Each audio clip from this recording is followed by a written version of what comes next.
같이 읽겠습니다. 오라 두 용사가 엎드러졌으며 싸우는 무기가 망하였도다 하였더라. 아멘. 오늘 새벽 가운데 나오신 우리 사랑하는 성도님들의 삶 가운데 하나님이 지키시고 보호하시고 날마다 은혜 가운데 풍성히 채우시는 복을 받아 누리는 복된 인생 걸어가시기를 간절히 축원합니다. 오늘 말씀 사무엘하 이제 1장을 시작하면서요. 사무엘하 1장 1절 말씀이 이렇게 시작하고 있습니다. 사울이 죽은 후에라고 이제 시작하는데요. 많은 것을 요약하고 있다는 생각이 들어요. 사울의 시대가 끝나고 사울의 시대는 사람이 주인된 나라라는 의미를 가지고 있겠죠. 그 나라가 이제 끝났고 다윗의 시대가 새롭게 시작된다는 것을 보여주는 말씀입니다. 하나님이 주인이 되셔서 그 나라를 세워가시는 나라, 그게 다윗의 나라겠죠. 그런데 오늘 본문에서 다윗의 새로운 이 출발은 한 아말렉 사람의 등장으로 시작된다는 것을 볼 수 있습니다. 이제 아말렉 청년이 나오거든요. 10절 말씀에 이런 말씀인데 우리 같이 한번 읽어볼까요? 같이 읽습니다. 시작. 그가 엎드러진 후에는 살 수 없는 줄을 내가 알고 그의 곁에 서서 죽이고 그의 머리에 있는 왕관과 팔에 있는 고리를 벗겨서 내 주께로 가져왔나이다. 사울이 죽었습니다. 소식을 지금 전하고 있는 장면이거든요. 한 아말렉 청년이 다윗을 찾아와서 한 말이에요. 뭐라고 하냐면 자신이 사울을 어떻게 해요? 죽였다고 지금 얘기를 하는 거거든요. 팔에 있는 사울의 팔에 있는 그 고리를 이제 증거물로 이렇게 내밀고 있는 거예요. 그러나 저와 여러분이 분명히 알고 있죠. 우리 어제 사무엘상 마지막 장 31장에서도 보았듯이 이거 분명히 새빨간 뭐예요? 거짓말입니다. 이 아말렉 청년이 사울을 죽인 게 아니에요. 제가 생각하는 거짓말에 한 3가지 정도의 종류가 있다고, 한 3-4가지 정도가 있다는 생각이 드는데요. 우선 그냥 거짓말이 있는 것 같고, 또 선한 목적에서 하는 거짓말도 있을 것 같고, 그다음에 어쩔 수 없이 한 거짓말, 가끔 이런 거짓말 저도 해본 것 같은데, 보통 그 상황을 어떻게든 좀 모면해야 되는 때 하는 거짓말일 수 있을 것 같고요. 그리고 지금 제가 얘기한 새빨간 거짓말이 있을 것 같아요. 그 중에서도 특히 새빨간 거짓말에 대해서 저 나름대로는 이렇게 정의하고 있는데, 누군가가 어떤 상황을 맞이했을 때 자신의 이익을 위해서 그 상황을 기회로 사용하고자 하는 마음에서 철저히 의도된 거짓말이라는 거죠. 그러니까 계획된 거짓말이에요. 왜냐하면 자기의 이익과 관련된 매우 자기 중심적인 거짓말입니다. 이 아말렉 청년은 현실 감각이 매우 뛰어난 자로 보여요. 또 상황을 파악하는 감각이 매우 탁월하고 특별히 그 정치적으로 돌아가는 흐름이 어떤지를 잘 파악하는 자라는 생각이 들어요. 매우 탁월한 그런 뛰어난 감각을 가진 정보통이랄까 이런 생각이 들더라고요. 장차 이 나라의 대세가 누가 될지 충분히 파악할 수 있는 자예요. 그걸 알아보는 탁월한 눈을 그는 가지고 있었던 것 같다는 생각이 듭니다. 근데 여러분 마냥 이러한 능력이 나쁘다는 생각은 들지 않아요. 왜냐하면 현실을 살아가려면 맞이하는 그 모든 상황 속에서 시대의 흐름을 파악할 줄 아는 이런 능력과 안목이 필요하고 감각이 필요한 게 나쁘다고만은 할 수 없을 것입니다. 근데 제가 한 가지 좀 문제라고 생각되는 부분이 뭐냐면 모든 상황 속에서 모든 상황을 이러한 관점으로만 해석한다는 데 있다는 생각이 드는 거죠. 이러한 관점으로만 모든 상황을 바라보는 거예요. 우선 상황을 딱 보고 발생하면 판단하고 그에 비춰서 자기에게 유익이 되고 이익이 되는 부분이 있고 유리한 결정이라는 생각이 들면 거짓말을 해서라도 기회를 잡는다라는 측면이 매우 강한 것입니다. 사울이 죽었다. 특별히 내가 사울을 죽였습니다라고 다윗에게 얘기하고 있는 측면은 뭐냐면 이렇게 얘기하는 그 사실이 다윗이 들었을 때 그 다윗의 마음에 무엇을 줄 수 있다는 거예요? 기쁨과 만족을 줄 수 있다. 다시 얘기하면 다윗의 환심을 살 수 있다는 측면에서 이렇게 얘기하고 있다는 생각이 들어요. 사울의 죽음에, 그러니까 사울이 다스리는 사울의 나라가 망하게 하는데 자기가 어느 정도 뭐가 있다는 거예요? 공이 있다는 거겠죠. 어느 정도 도움을 줬다는 얘기겠죠. 그러니까 다윗, 당신이 왕국을 세울 때, 나라를 세울 때 나를 기억해달라든가 아니면 한몫 챙겨달라 이런 거겠죠. 다윗은 이 아말렉 청년으로부터 사울이 죽었다는 소식을 들었어요. 분명히 사울이 죽었습니다. 분명 똑같은 상황이에요. 아말렉 청년이 맞이한 상황도 다윗이 맞이하고 있는 상황도 분명히 똑같은 상황입니다. 근데 전혀 다르지 않은 이 동일한 상황에 대해서 다윗은 그런데 이 상황을 대하는 모습이 많이 달라요. 아말렉 청년과 참 많이 다릅니다. 14절의 말씀에 이런 말씀입니다. 우리 같이 한번 읽어볼까요? 14절의 말씀입니다. 시작. 다윗이 그에게 이르되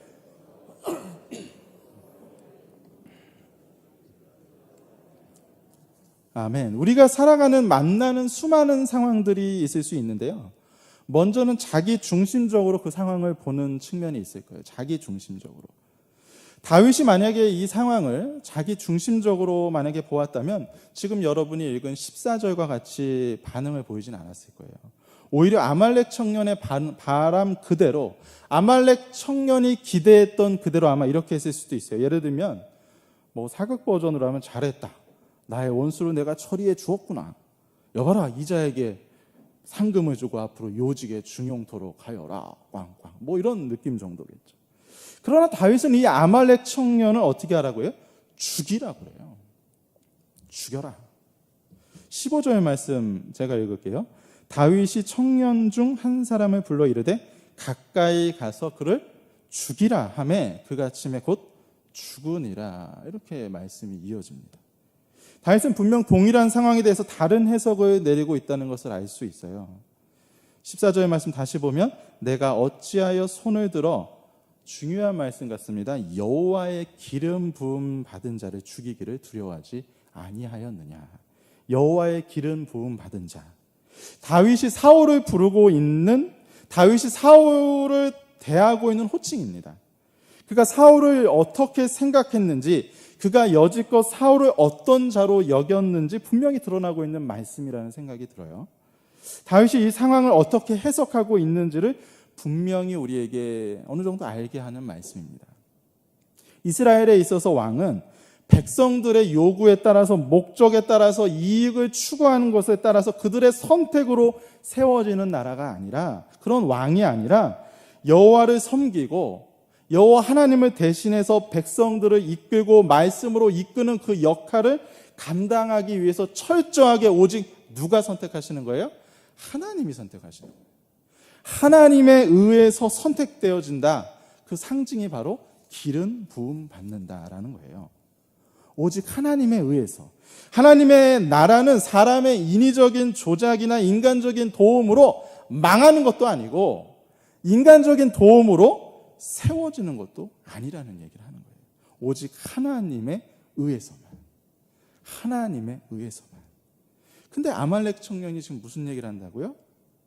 사울을 자기가 죽였습니다. 무슨 말이에요? 다윗의, 당신의 나라가 세워지는데 자신이 도움이 있었다고 주장하는 거예요. 사울의 나라가 망하는데 나의 도움이 있었습니다. 그러나 여러분 기억하십시오.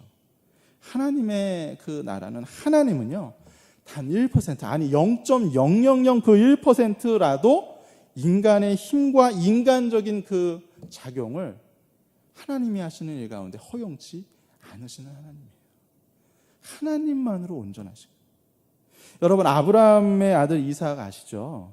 그 아들이 어떻게 태어나게 됩니까? 아브라함의 노력으로 생긴 아들이 하나 있죠. 이스마엘. 그 아들을 아브라함의 후손이라고 말하지 않습니다. 결코 아니에요. 이스마엘은 아브라함의 후손이 될 수 없어요. 온전한. 창세기 18장 11절에 이런 말씀이 있죠. 아브라함과 사라는 나이가 많아 늙었고 사라에게는 뭐가 끊어졌어요? 여성의 생리가 끊어졌다. 이게 무슨 얘기죠? 괜히 뭐 나이 많았다고 하면 기분 좋아할 사람 없는데 굳이 성경에 왜 나이 많다는 얘기를 하냐는 거죠. 그런 측면이 아니라 인간의 측면에서 아이를 낳을 수 있는 근거가 있다는 거예요? 없다는 거예요? 없다는 얘기잖아요. 생리가 끊어진 여자는 결코 아이를 낳을 수 없다.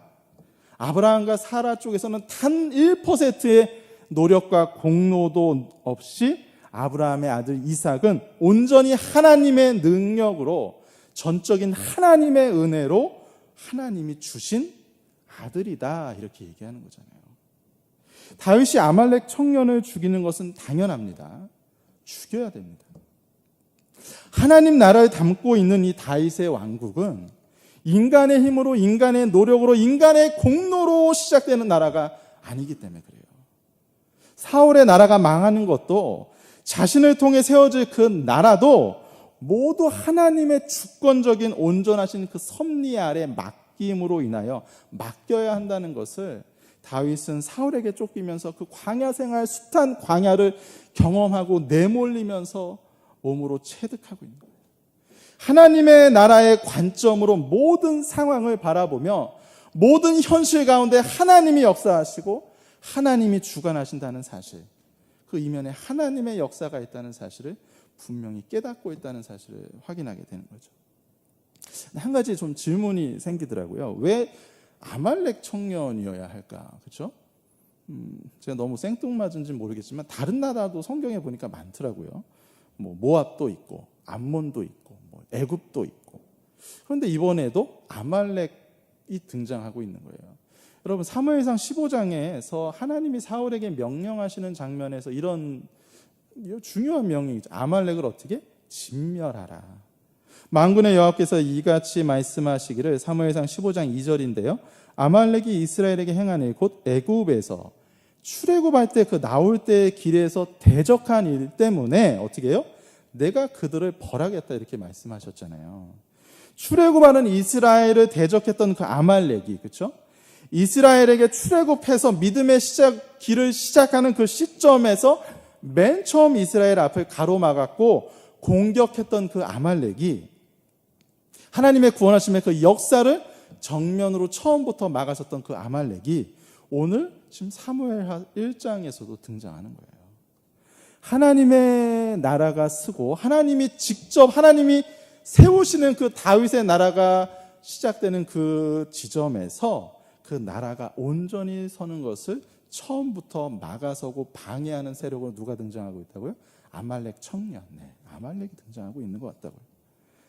신자의 삶 가운데 하나님의 나라가 우리에게도 온전히 임해야 될 줄 온전히 믿습니다. 하나님의 나라가 임한다는 것은 우선 통치자가 바뀌는 거예요. 내가 내 삶, 내 뜻대로, 내 멋대로 살았으면 하나님 뜻대로 사는 거겠죠.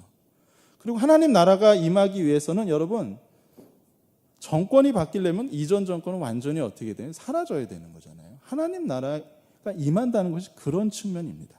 그런데 그 첫 번째 방해로 어떤 방해를 하고 있습니까? 이번엔 전쟁은 아닌 것 같아요. 근데 더 무서운 것 같아요. 인간의 공로가 있다는 얘기를 지금 하는 거겠죠. 인간 쪽에서 자기가 사울을 죽였으니까 인간의 측면, 자기 측면에서 하나님 나라가 세우는데 도움을 줬다는 그런 측면이 이 하나님 나라의 시작에서 방해물로 등장하고 있는 거예요. 여러분 그러나 기억하세요. 다시 한번 얘기합니다. 구원은 전적으로 누구의 은혜? 하나님의 은혜예요. 믿음은 전적으로 우리에게서부터 출발한 게 아니라 하나님에게서부터 출발한 거예요. 이 베이스가 매우 중요합니다. 이 베이스가 무너지게 되면 감사가 없어져요. 조만간 감사가 사라질 거예요. 왜냐하면 온전히 받은 게 아니잖아요. 어느 순간 감사 대신에 불평과 원망이 그 자리를 대신하게 될걸요. 어느 순간 나는 자격이 있다 얘기하면서 아마 스스로 이렇게 기도하는 걸 보게 될지도 몰라요. 저 자격 없는 자와 같지 않게 해주셔서 너무 감사합니다. 누가복음 18장에 나오는 누구의 기도예요? 바리새인의 기도잖아요. 그래서 다윗이 이렇게 얘기하는 거예요. 15절 다윗이 그를 죽이라 하매 그가 침에 곧 죽으니라. 다윗이 아말렉 청년을 죽였습니다. 우리가 할 바도 마찬가지라는 생각이 들어요. 우리 안에 하나님의 전적인 은혜를 가로막는 그 무엇이 있다면 교만을 죽여야 되고 자기 자랑을 죽여야 되고 자기가 이룩한 그 자기의 의를 다 어떻게 해요? 죽여야 되는 거예요. 그래야 하나님 나라가 온전히 서는 거예요. 오직 하나님의 전적인 은혜로만 사는 복된 저와 여러분이 되기를 간절히 축복합니다. 오늘 본문에서 아말렉 청년과 함께 한 가지 더 다른 내용이 나오죠. 17절에 보니까 다윗의 슬픈 노래라는 표현이 나오는데 이제 소위 학자들이 얘기하기는 다윗의 애가라고 표현하는 거예요. 슬픈 노래. 근데 오늘 본문은 이 애가에 대해서 좀 특별한 말씀을 한다는 생각이 들어요. 17절과 18절을 제가 요약해서 읽어드립니다. 다윗이 이 슬픈 노래로 사울과 그의 아들 요나단을 조상하고 명령하여 그것을 유다 족속에게 가르치라 하였으니 명령했는데 그걸 가르치래요. 가르치라고 말씀하는데 그것이 단순한 권고나 어떤 약한 권면이 아니라 뭐라고요? 명령이래요. 반드시 해야 할 바, 반드시 알아야 할 바라는 측면이 있겠죠. 오늘 본문은 다윗의 나라가 시작되는 바로 그 출발 지점이라고 얘기 드렸어요. 근데 두 가지를 언급하고 있다는 생각이 듭니다. 첫 번째는 죽여야 할 것. 바로 아말렉이겠죠. 아말렉 청년을 죽여야 되는 거예요. 다른 하나는 대대로 가르쳐야 할 것. 명령이에요. 바로 슬픔의 노래예요. 애가예요. 다윗의 애가가 참으로 놀라운데 그 내용을 살펴봤을 때 제가 가장 놀랐던 것은 요나단을 슬퍼하는 건 100번 이해가 되는데 누구를 동일하게 높이고 슬퍼하냐면 동일하게 누구요? 사울. 네. 자기한테 그렇게 했는데, 그렇죠? 여러분 생각나는 사람 있으시죠? 그 사람, 그렇죠? 그걸 그렇게 동일하게 그를 높이고 슬퍼하는 거예요. 참 대단하다는 생각이 들어요. 저는 이런 생각이 들었습니다. 사울이 자신을 어떻게 대했는지 왜 기억이 안 나겠어요? 그런데 그거보다 하나님이 사울을 어떻게 대하셨는지, 아까 중요한 단어 생각나세요? 기름 부음 받은 자. 하나님이 그 사울을 어떻게 대하셨는지. 그러니까 다윗이 그 모든 죽음의 상황에서도 슬퍼할 수 있는 근거는 자기 중심에서 출발한다면 슬퍼할 수 없겠죠. 하나님의 그 주권적인 섭리가 그의 눈 안에, 하나님 나라의 관점이 그의 삶 가운데 바라보는 그 능력이 있는 거예요. 그리고 또 한 가지 더는 슬퍼하면서 다윗이 울었다고 얘기를 하더라고요. 슬퍼하면서 울었대요. 슬퍼할 줄 아는 것이겠죠. 무엇을 슬퍼할 줄 아는 거예요? 죽음을 온전히 슬퍼할 줄 아는 거예요. 생명을 온전히 사랑한다는 얘기예요. 뒤집어 얘기하면. 그 생명을 너무나도 존중히 여겼기 때문에 진정으로 슬퍼할 수 있는 거예요. 여러분 한번 생각해 보세요. 오늘날 사는 세상에 사건, 사고, 슬픈 일이 너무 많은데 그걸 뉴스거리로 만들어서 뉴스거리는 풍부히 넘쳐나고 있다는 걸 보게 돼요. 하지만 그것에 대한 참된 슬픔과 애가는 사라지고 있다는 생각이 많이 들더라고요. 이 말씀을 묵상하면서 그런 생각이 들어요. 생명이 생명되지 못하고 생명이 존중받지 못하는 시대에 이 슬픈 노래를 가르치라. 오늘 이 노래를 우리가 배워야 되는 거예요. 왜냐하면, 그리고 가르쳐야 돼요. 왜냐하면 이 노래에는 한 영혼을, 그 생명을 온전히 사랑하고 존중히 여기시는 하나님의 마음이 그대로 담겨 있다는 생각이 들었습니다. 하나님의 나라가 세워지는 그 출발 시점에서 하나님이 특별히 이 애가를 우리에게 배우라고 하시더라고요. 하나님의 마음을 가지고 출발하라는 거겠죠. 생명을, 한 영혼을 무엇보다 소중히 여기는 그 마음 아래서 하나님의 나라가 온전히 서간다는 말씀이 아니겠습니까? 오늘 저와 여러분 가운데 하나님 아버지의 마음이 우리의 마음이 되는 복된 은혜가 넘치는 하루 되기를 간절히 축원합니다. 기도하겠습니다. 한정혁, 백진영, 서상수 집사님 하나님께 예물 드렸습니다. 하나님 아버지 감사합니다.